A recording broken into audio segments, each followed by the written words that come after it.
It's good to have you join us on Idea TV Midday News. I am Chinatu Oji. Let's begin with the headlines.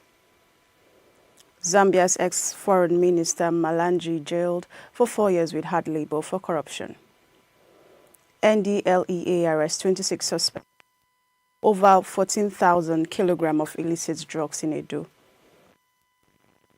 EU endorses bill to boost women's representation in the National Assembly. Stakeholders call for collective efforts to cut carbon emissions. Away from Africa, thousands pay final respect to Italian GIORGIO ARMANI. And in health, fresh Ebola outbreak in the DRC, border surveillance.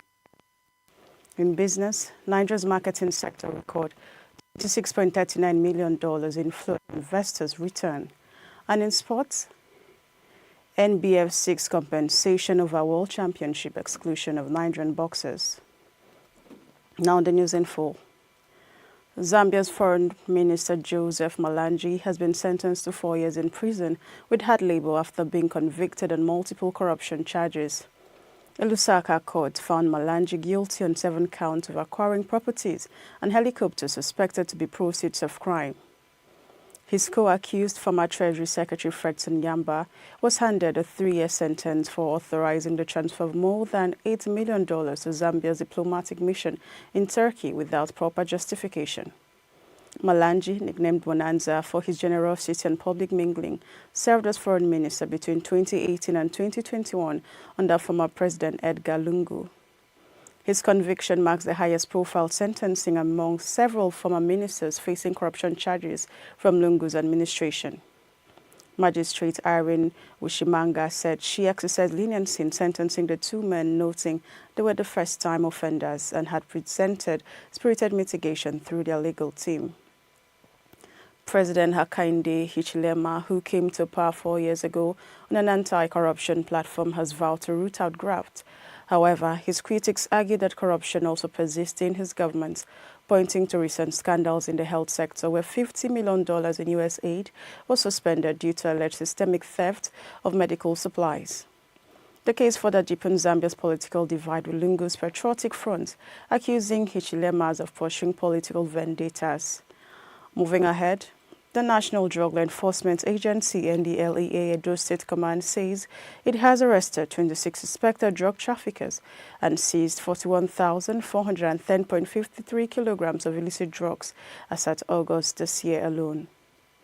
Edo State Commander Michelle Ofoyeju disclosed this in Benin City while presenting the command's August progress report, noting that intensified operations led to numerous arrests, large-scale drug seizures, the destruction of cannabis farms, and renewed anti-drug abuse initiatives. According to him, the arrests comprised 22 males and 4 females, with cannabis accounting for over 99% of the seized substances. A total of 41,387.36 kilograms. Other drugs confiscated include tramadol worth 22.253 kilograms, Swinol 0.3085 kg, Danabol 0.0117 kg, Diazepam at 0.513 kg, methamphetamine 0.0811 kg, pentazocine 400 ml, and codeine cough syrup 10 liters as part of its crackdown on cannabis cultivation. The NDLEA destroyed 4 illegal plantations in Ebole Forest, one West local government area covering 15.85 hectares with an estimated yield of 39,631.83 kilograms of cannabis. Ofoyeju highlighted a major operation that uncovered 69 bags of skunk, a potent strain of cannabis, in a 3-bedroom bungalow in Uzeba, one West local government area. A 54-year-old woman, Fodo Stella Sunday, was arrested also in connection with the haul. In another news, the European Union has declared support for the reserved seats for women bill, joining rights advocates and political stakeholders in urging its swift passage. The bill, currently scheduled for 3rd reading in October, proposes the creation of 37 additional seats, each in the Senate and House of Representatives, along with 3 reserved seats per state in all 36 state assemblies. These seats would be exclusively contested by female candidates. Nigeria continues to record one of the lowest rates of female political representation in Africa. At present, women occupy just 3.7% of seats in the Senate and 3.9% in the House of Representatives. Speaking at the 2025 Godney National Leadership Conference in Abuja, the head of the EU delegation to Nigeria and ECOWAS, Gautier Mignot, described the bill as timely and necessary. He stressed that greater inclusion of women in governance would strengthen Nigeria's democracy and development outcomes. Also speaking, President of the Godney Leadership Center, Linus Okorie, noted that addressing Nigeria's leadership gaps required a deliberate effort to nurture visionary and inclusive leaders. The reserved seat for women bill, if passed by the National Assembly and ratified by the state assemblies before presidential assent, would represent a significant milestone in Nigeria's effort to close the gender gap in politics.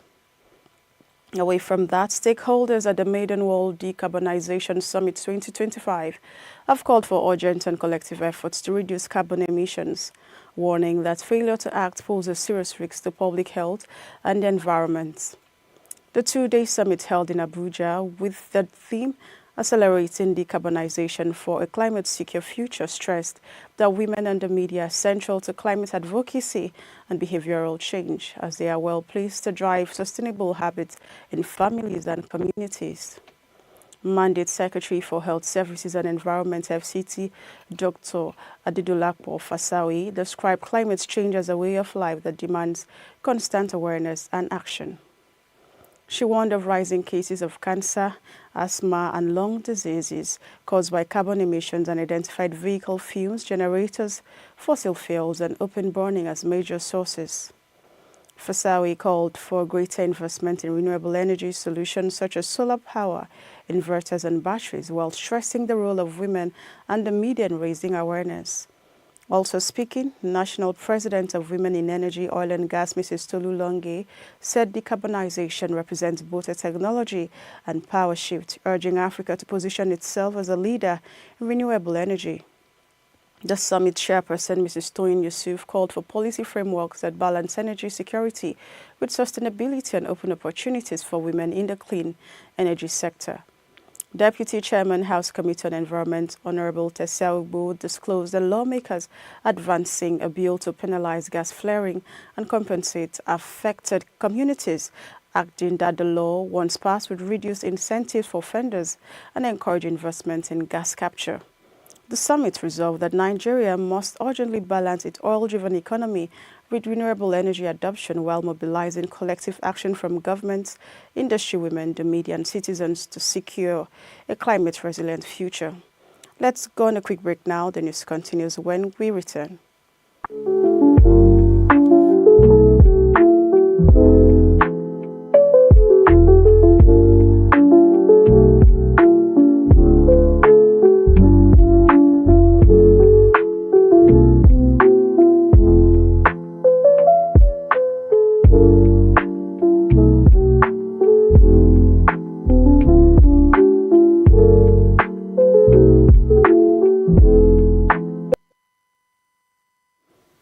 It's good to know you're still there. If you're just joining us, this is still Idea TV Midday News. Now, the rest of the stories.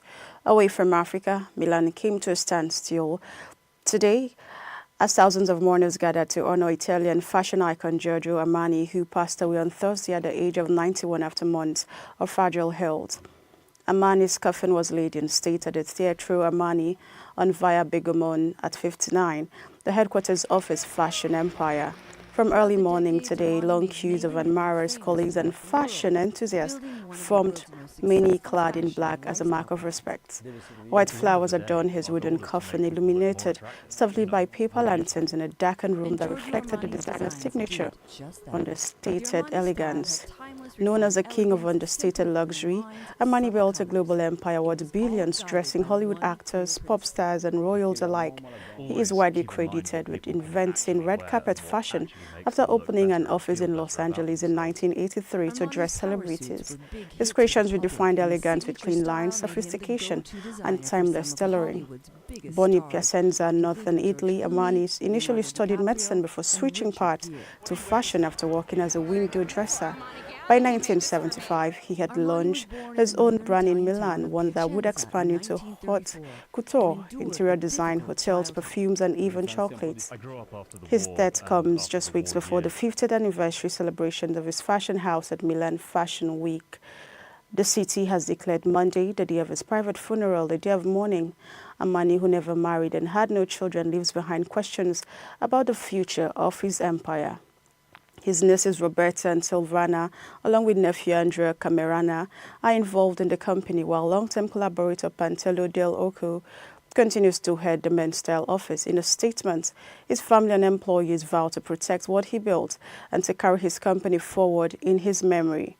The public viewing at Teatro Armani will continue throughout the weekend, giving admirers one final chance to bid farewell to the man who reshaped the global fashion with elegance, restraint, and vision.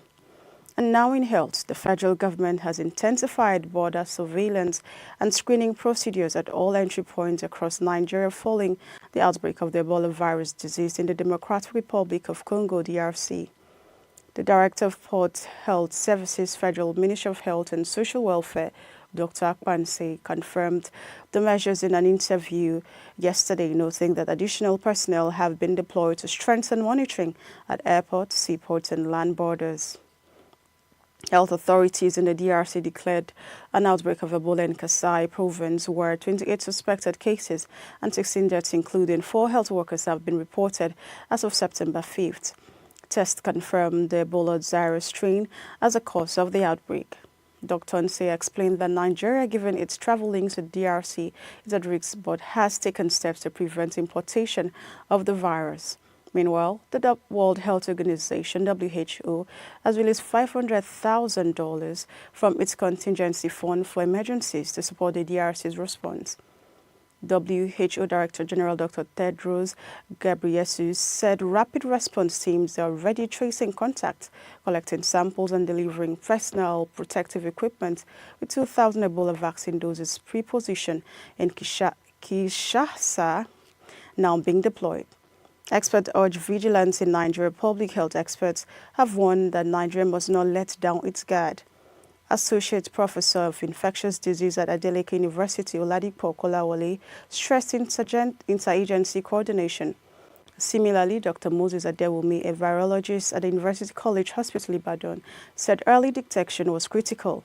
The head of the Infectious Diseases Unit at Lagos University Teaching Hospital, Dr. Lauren Akase, noted that Ebola is transmissible only when patients show symptoms, but insisted that government vigilance at borders must remain high.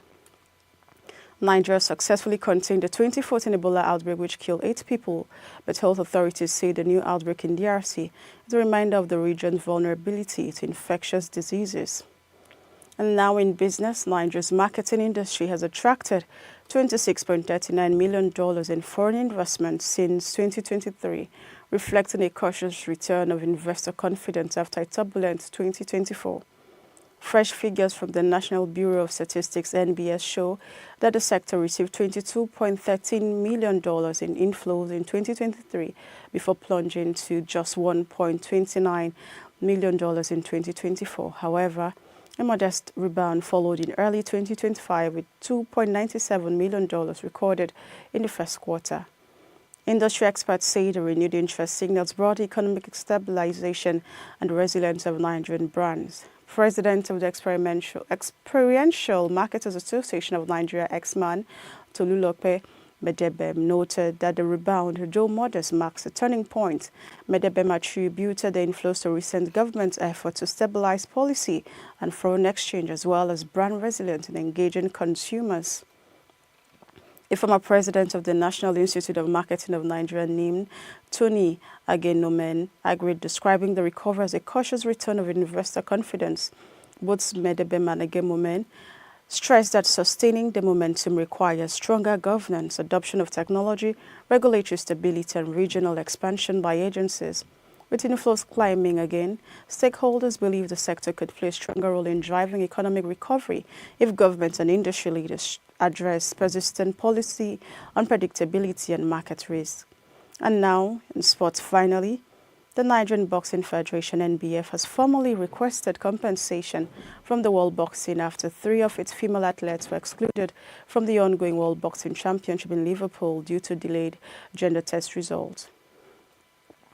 The Federation Secretary General Olalekan Fasesin confirmed that a letter has been sent to World Boxing President Boris van der Vost following consultations with the Nigerian Olympic Committee (NOC). The affected boxers Zainab Adesina, 51 kg, Mistura Idu, 48 kg, and Blessing Orakwe, 75 kg, had traveled to the UK for the championship but were barred from competing after their mandatory gender verification results were not processed in time. He added that Nigeria had requested compensation to cover flight ticket, hotel accommodation, and an all-expenses-paid trip to the next World Championships in Delhi, in India. Under World Boxing rules, all athletes over 18 are required to undergo a PCR genetic test to determine sex eligibility. Nigerian athletes reportedly took the test in Leeds immediately after arriving in the UK, but results were only released after the competition had begun, making them ineligible. Nigeria was not the only country affected. Others included France, the Philippines, Fiji, the Dominican Republic, and Cuba. Only Algeria and Nigeria represented Africa at the tournament. The exclusion meant British-born Nigerian boxer Patricia Mbata was Nigeria's sole female representative, though she exited after losing her opening bout earlier in the week. This development has sparked internal controversy within the NBF. Interim President Azani Omoagege criticized the preparation and spending of over 70 million naira reportedly approved for the tournament. He also questioned why the team traveled without the national coach Tony Konyegwache, warning that the absence raised risks of athletes defecting. The National Sports Commission has been briefed on the issue and is backing the NBF's push for redress. And that's all we have for you on Nigeria TV Midday News. But before we go, here's a quick recap of the headlines. We brought you news that Zambia's ex-foreign minister Malanji has been jailed for 4 years with hard labor for corruption. NDLEA has arrested 26 suspects and seized over 41,000 kilograms of illicit drugs in Edo. EU endorses bill to boost women's representation in Nigeria's National Assembly. You also heard that stakeholders have called for collective efforts to cut carbon emissions. Away from Africa, thousands pay final respects to Italian fashion legend Giorgio Armani. And in health, fresh Ebola outbreak in DRC, every tightens border surveillance in Nigeria. In business, Nigeria's marketing sector records $26.39 million inflow as investors return. And in sports, finally, NBF seeks compensation over World Championship exclusion of Nigerian boxers. Do not forget to follow us across all our social media platforms at Idea TV. I am Chinatu Oji. Thank you for watching.